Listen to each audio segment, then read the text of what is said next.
Hello everybody, you're watching World Without Rule Law, and we are here at the Southern Virginia homestead. So today we are getting ready to hit the road.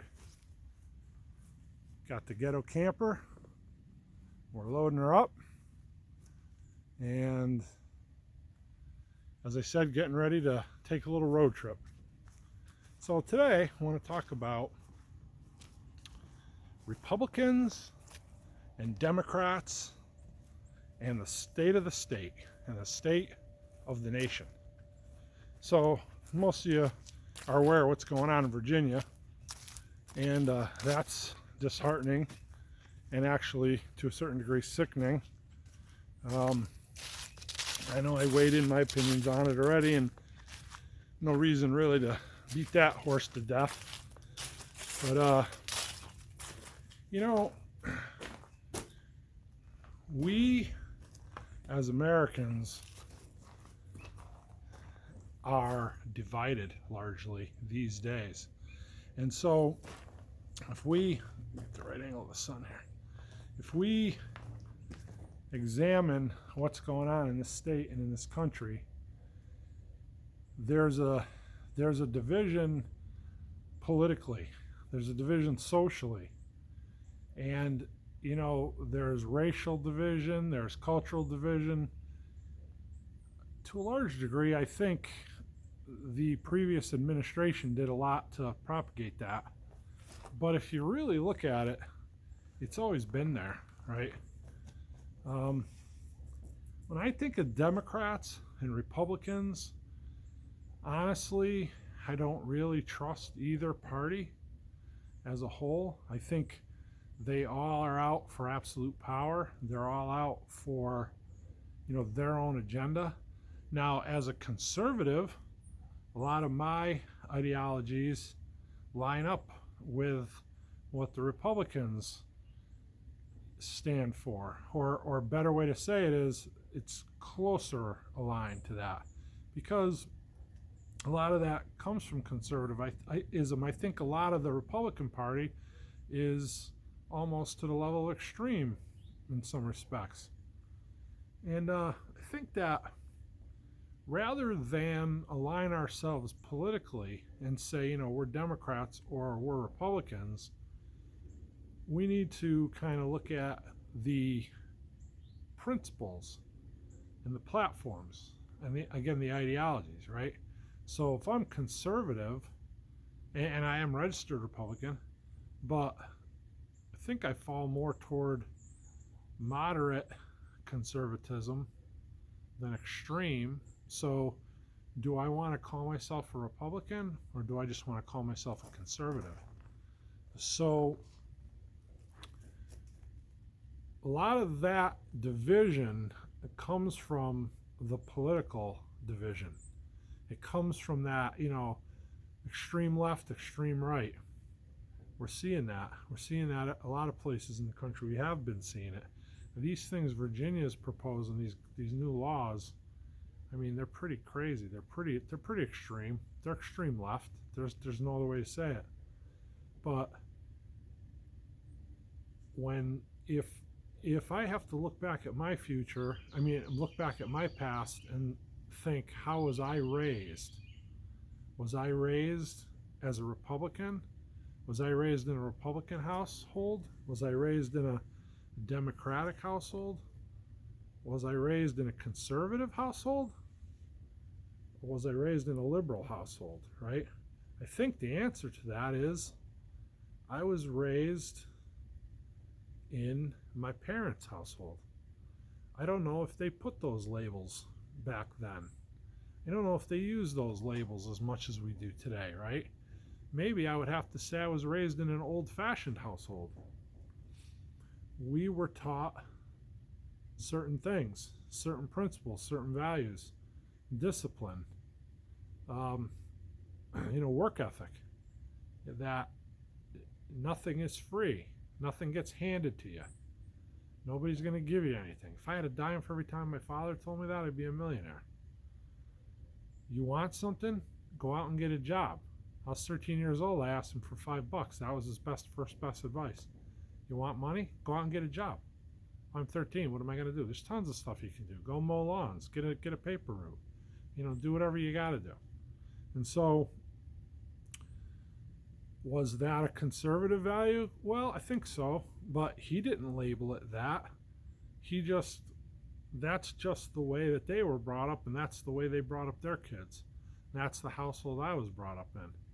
And so today, I'm a product of that, right? And a lot of my ideologies, a lot of my principles are a product of that. Does that make me a Republican or a Democrat? See, I think we need to get away from that, and I think we are getting away from it whether we want to or not anyway. I think that we're going to see those parties, those individual parties dissolve. And I think that they are to a certain degree. In some respects, they're dividing, and that the chasm of that division is widening and deepening. But on the other side of the coin, going forward, fast forwarding 10 years, I don't know if we're going to have the same structure we have now. But what's going to happen? What's going to happen to the two different belief patterns, the two different, sets of values?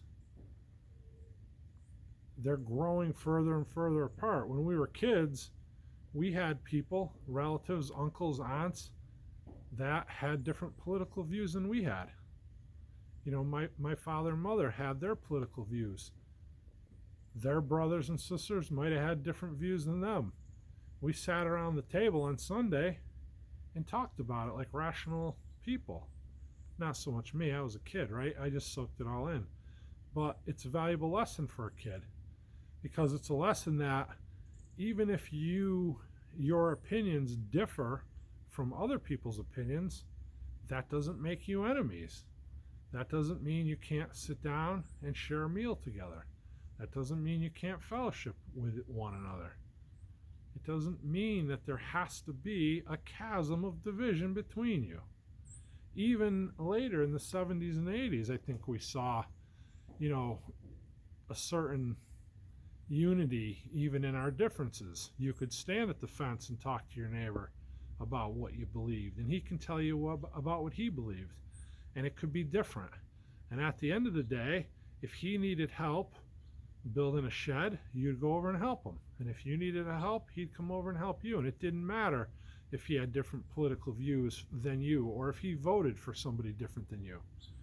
And how's that going to affect us going forward with our family? I have extended family and relatives and friends.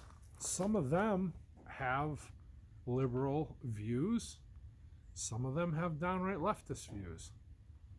So how do we get together moving forward? How do we sit down at Christmas for dinner, or Thanksgiving for dinner, or any given Sunday for dinner? How do we enjoy fellowship together? And what about 10 years from now? I believe, to a certain degree, at some level, this country's heading for civil war. And actually, at some level, we're already there. But look at everything that's going on with Virginia. Is that going to get physical? Is it going to become an actual physical civil war? A divide not only in ideologies and in culture and in principles and in values, but a divide physically, a line that divides us? Are all the conservatives going to have to run to the center of the country or out into the woods to live off grid to be able to hold on to their values, to be able to voice their their opinions without people wanting to do them harm? It's sad that we're heading in that direction. I think if we really wanted to, everybody really wanted to, we could change that. We could change that direction, right? Do we want to? I mean, are we going to? So first the question is, can we? I believe we can. Are we going to? I don't believe we are. But that's up to us. It's up to each one of us. It's up to each one of us to hold our own opinions and our own values and our own beliefs, but to also respect the opinions of values and beliefs of others.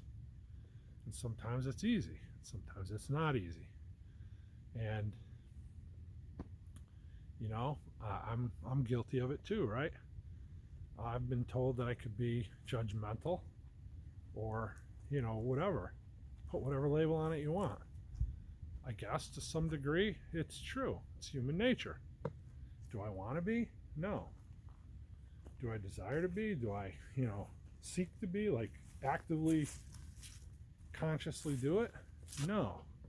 But I think we all have to work at bringing each other together, not creating a bigger divide.